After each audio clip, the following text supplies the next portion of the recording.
Olá, Nutri, tudo certinho com você? Bom, deixa eu te fazer uma pergunta. Quando você está atendendo um paciente diabético, qual a quantidade de fibra que você recomenda para ele? E quando ele não quer consumir essa fibra via alimento, porque ele tem medo, porque, enfim, ele não tem acesso a esse alimento, etc, etc. O que é que você faz? Já pensou nisso? Hoje, no Atualiza Nutri, nós vamos falar sobre a importância do consumo de fibras para o paciente diabético. Mas, antes da gente começar, deixa eu te lembrar. Eu sou a Amparo, junto com a Letícia e com você, nós somos três para nutrir. Somos nutricionistas apaixonadas pela nossa profissão e nós queremos que você também abrace essa paixão e que a gente forme um exército de nutricionistas, modificando o perfil epidemiológico da nossa cidade, do nosso país, quem sabe do mundo. Será que eu estou sonhando muito alto? Bom, se você quiser acompanhar a gente nesse sonho, pode começar participando aqui do nosso canal. Deixa um comentário, deixa o seu joinha ou o seu desjoinha, tudo é permitido, tá? Compartilha aqui o nosso trabalho com algum colega seu e não deixa de nos seguir também no Instagram. 3 para Nutrir é o nosso nome em todos os lugares. A gente disponibiliza cursos online e aqui no YouTube, toda semana, tem um artigo científico para te ajudar na sua atualização, além de conteúdos para você melhorar no seu perfil profissional, cuidar do seu Instagram, dicas de marketing. A gente gosta de mimar vocês. Bom, agora que você já sabe tudo sobre a gente, vamos lá para o artigo dessa semana. Gente, paciente diabético ele é assim uma certeza na nossa vida, né? Porque a diabetes é uma doença de alta prevalência. Se você segue a gente, já viu vários, né, artigos que a gente postou sobre diabetes. E a gente, inclusive, tem um dos nossos cursos falando sobre como você atender o paciente diabético. Te ensina tudo sobre fisiologia, fisiopatologia da doença. É um curso muito legal, muito completo, que vai te dar muitas ferramentas para atuar com esse paciente. Mas, além disso, o trabalho de hoje é uma meta-análise muito bacana que foi feita na Nova Zelândia, ó, bem longe, né? Falando sobre como a fibra dietética e grãos integrais atuam no controle do diabetes. Bora lá para o nosso artigo da semana. Os autores, eles colocam no artigo que eles desenvolveram esse trabalho, principalmente por conta da alta prevalência da doença, como eu já falei, mas principalmente porque existe um ruído na comunicação com o paciente diabético. Existe uma recomendação de que os carboidratos da dieta do diabético chegue no máximo a 40% do VCT. Quem acompanha pacientes diabéticos sabe o quanto é difícil a gente ter um valor tão baixo, né, de carboidrato na dieta habitual. Entretanto, estudos lá do começo da década de 70, né, a introdução do trabalho fala isso, que estudos dessa época, eles falavam o contrário, eles falavam que, na verdade, eles observavam que quanto maior a quantidade de carboidratos que esses pacientes consumiam, era melhor o controle glicêmico e, inclusive, melhor o controle das comorbidades, né, dos efeitos que a diabetes tinha sobre as doenças cardiovasculares. Então, dentro desse contexto todo, eles queriam considerar, além, né, disso ser verdade ou mentira, a questão do papel das fibras na mortalidade desses pacientes. Porque a diabetes é uma doença muito cruel, ela sequestra aí entre 5, 8 e 10 anos. Tem estudos que falam até que o diabético chega a perder 15 anos da expectativa de vida dele. Então, ela é uma doença bastante deletéria, né? E é por isso que gera muitos estudos e é por isso que a gente tem que estar por dentro de como atender esses pacientes. Os nossos autores, então, eles realizaram uma revisão sistemática e meta-análises com esses artigos que foram selecionados, e eles queriam, então, comparar os resultados deles com todas as diretrizes nutricionais europeias que existem para combater o diabetes. Ah, deixa eu tirar aqui a minha carinha daqui para não atrapalhar vocês. Pronto. Na introdução do trabalho, então, como eu já dei uma pinceladinha, né? Eles colocaram que estudos da década de 70 eles incluíam uma quantidade maior do que 40% do VCT no dia a dia dos pacientes, né? Que era a recomendação que existia, e eles perceberam que os pacientes tinham uma melhora nesse controle glicêmico e, inclusive, nas comorbidades cardiovasculares. Estudos, opa, vamos lá, estudos é, mais recentes, assim, de 2000, entre 2000 e 2010, mostravam que a questão não estava só relacionada aos carboidratos, mas que quando esses carboidratos eram também boas fontes de fibras, aí sim é que aconteciam aqueles efeitos positivos, tanto no controle da glicemia, como no controle, né, na diminuição da prevalência de comorbidades cardiovasculares. Só lembrando, gente, todo paciente diabético, ele é um arteriopata, ele tem um enrijecimento do sistema circulatório, né, de toda a parte de veias, de artérias, as artérias nem tanto, mas as veias, principalmente as veias mais distantes, né, de dedinhos e a circulação interna, né, dos órgãos comprometida com essa glicemia alterada. Então, voltando aqui para o nosso estudo, né, o X da questão eram as fibras e não os carboidratos. Aí, os autores, então, começaram a pensar, gente, é isso mesmo, né? E se são as fibras, que quantidade de fibras, né? Será que se eu usar fibras alimentares ou se eu usar suplementação de fibras vai ser a mesma coisa? E, obviamente, eles optaram por desenvolver uma meta-análise, que atualmente é o melhor tipo de estudo para a gente basear uma decisão na nossa vida. Particularmente, eu gosto muito de lembrar a todos que as observações clínicas, as conclusões que a gente tem, olho no olho com o paciente, são as melhores opções para a gente tomar decisões com relação a eles. Mas, óbvio que a gente precisa um chão para pisar. Então, esse tipo de estudo, né, uma revisão sistemática, que gera uma meta-análise, são os estudos que têm uma robustez, uma força nos seus resultados, por conta de vir com um N muito grande, né, de pessoas.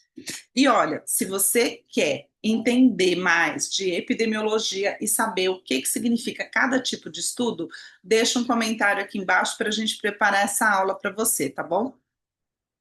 Então, vamos lá.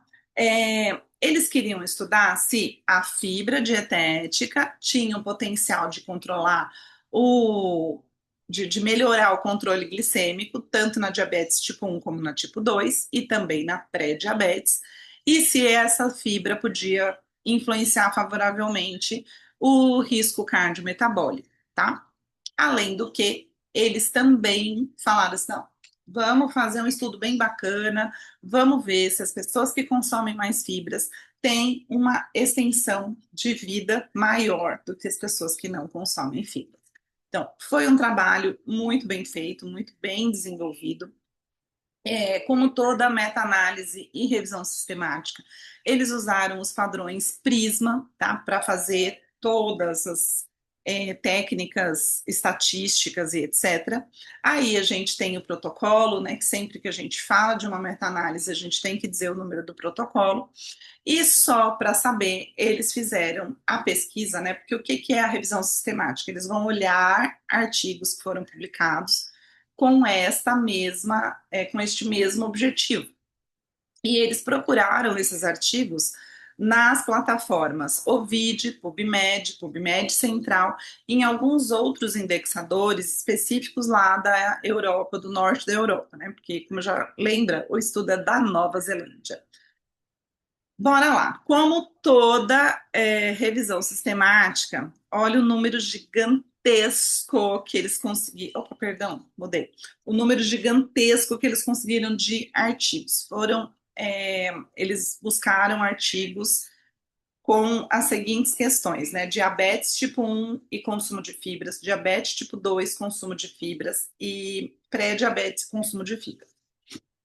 Eles conseguiram identificar 11.678 artigos com essas, né, duas palavras-chave. E claro que podia ter outras palavras-chave, mas se tivesse essas, eles já selecionavam e ia para o banquinho de dados dele. E aí, ó, descreveram, né, o número de artigos de cada uma das plataformas. Obviamente, como as plataformas cruzam artigos, então a gente tem aí um número gigantesco também de artigos duplicados, né, que precisam ser removidos.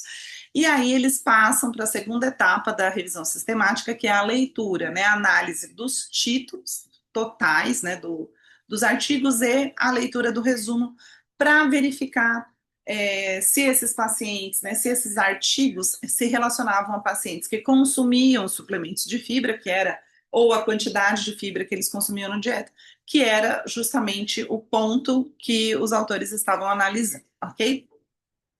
Bom, feita essa avaliação toda em 5.000 artigos, olha só, né? Quem é que tem paciência para ler 5.000 resumos? Quem está dedicado a uma meta-análise. E aí, no final, sobram o quê? 209 artigos, certo? Desses 209 artigos que foram eleitos para participar do estudo, já saíram 9 que não estavam em inglês, então essa era uma língua eleita também para a publicação. E aí, desses 209, então, eles partem para a leitura total do artigo. Então, aí eles vão tirar o quê? Artigo com viés, artigo que não tinha exatamente uma metodologia que era o que eles buscavam, de suplementação de fibras, né? Não tinham outras intervenções. Bom, no fim desses 209, eles excluíram 165 artigos.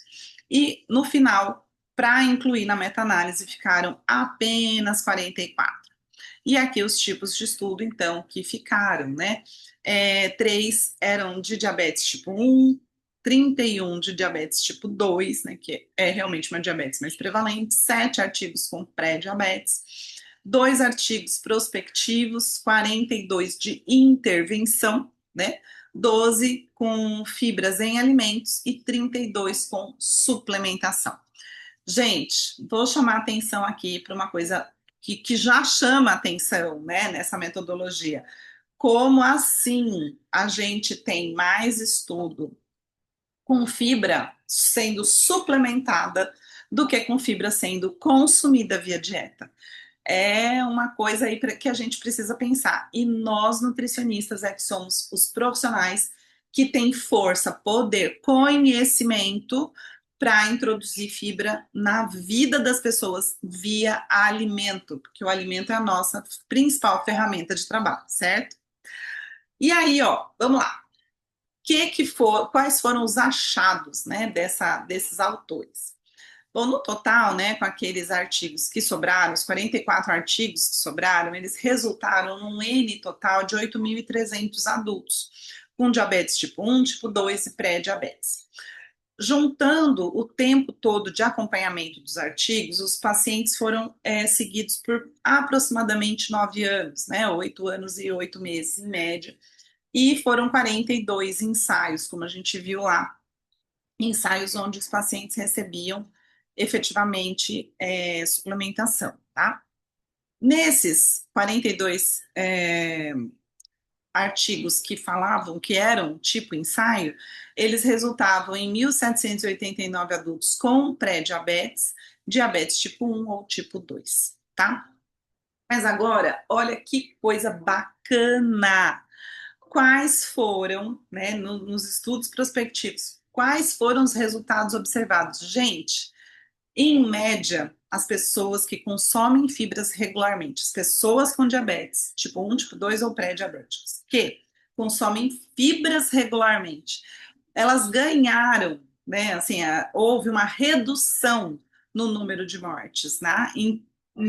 Por volta de 14 mortes em cada 1.000 pacientes. Ah, isso é pouco. Não é pouco nada, gente. Imagina se é teu avô, se é teu pai, se é teu irmão, né? Se é tua mãe. Gente, é importante saber que a fibra pode aumentar a expectativa de vida de um paciente diabético. E mais do que isso, pode aumentar a expectativa de vida com qualidade, porque a gente vai ver que também diminuíram os efeitos, né, as comorbidades presentes na diabetes. E olha só, qual a quantidade de fibra?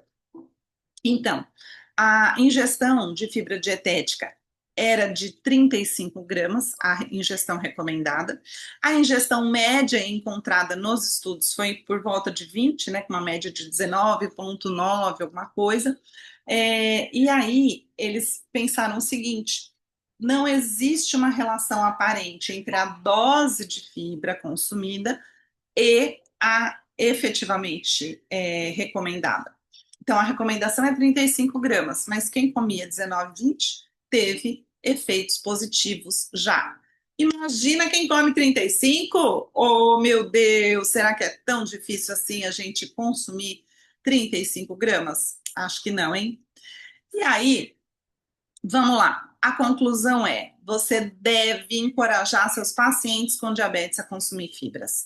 E olha, se o argumento de você vai viver mais não for suficiente, você pode usar o argumento de você vai ter menos comorbidades, né? Então, diminui as amputações, diminui o comprometimento na sua qualidade de vida, tudo fica melhor. O seu controle glicêmico acontece de forma mais eficiente. E de onde vem, né? Quais são os alimentos que são indicados para você ter esse consumo de fibras? Legumes, abobrinha, chuchu, tá? Cenoura, batata, enfim. Leguminosas, então é para consumir feijões, sim, com o caroço, não é só para sujar o arroz, não. Frutas inteiras, né? E grãos integrais, principalmente. O controle glicêmico e o ganho de peso não tiveram uma relação com essa ingestão relativamente alta de carboidratos, tá? Por quê? Porque eles eram ricos em fibras. Então a gente tem que deixar bem claro, gente, o carboidrato do diabético não é o carboidrato simples, ele é o carboidrato complexo, tá? E esses achados não prejudicam a recomendação, como eu acabei de falar, né? De que a gente tem que diminuir a ingestão de açúcar e de amidos simples. Então, é o que eu sempre falo: só existe um alimento proibido para o diabético, é o açúcar, tá? E mesmo assim ainda tem gente que libera, mas assim, é o açúcar, é o carboidrato simples, né? A gente dá o carboidrato complexo, a gente pode até aumentar o percentual, não precisa ficar naqueles 40%. Você pode dar 55% de carboidrato para o seu paciente, desde que ele chegue nas 35 gramas de fibras. Entendeu, Nutri? Olha, é maravilhoso saber disso, porque a gente tem uma liberdade maior de fazer um plano alimentar bacana para o nosso paciente. E aí o que acontece, minha gente? Acontece que tem diabético que tá com aquela mente, né, assim, ouviu muito, né, da mídia, enfim, de N coisas, porque vem de uma família que várias pessoas eram diabéticas, então ele tem preconceitos com vários alimentos. E enquanto a gente não consegue ajeitar isso na mente dele, ou até um paciente que não consegue comer, né, ele, enfim, tem questões individuais, não tem preguiça de mastigar, não tem dente, muitas coisas podem acontecer que o paciente não consiga ingerir aquela quantidade, nem as 20 gramas de fibra por dia via alimento. A gente faz o quê? A gente usa suplemento.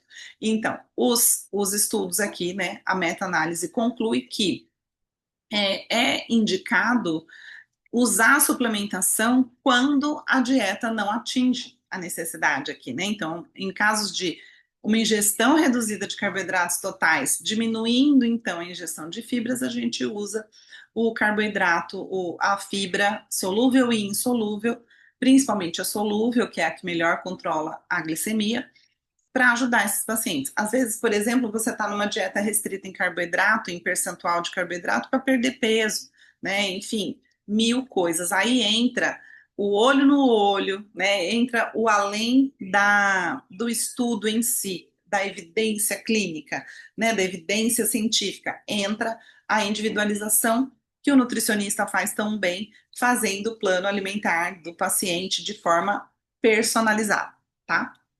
E falando em plano alimentar, que lista de carboidratos a gente pode dar para o paciente? Acho que ficou meio ruim essa imagem, né? Mas olha só, a gente pode falar para o nosso paciente comer arroz. Ah, eu não quero arroz integral. O que que eu faço?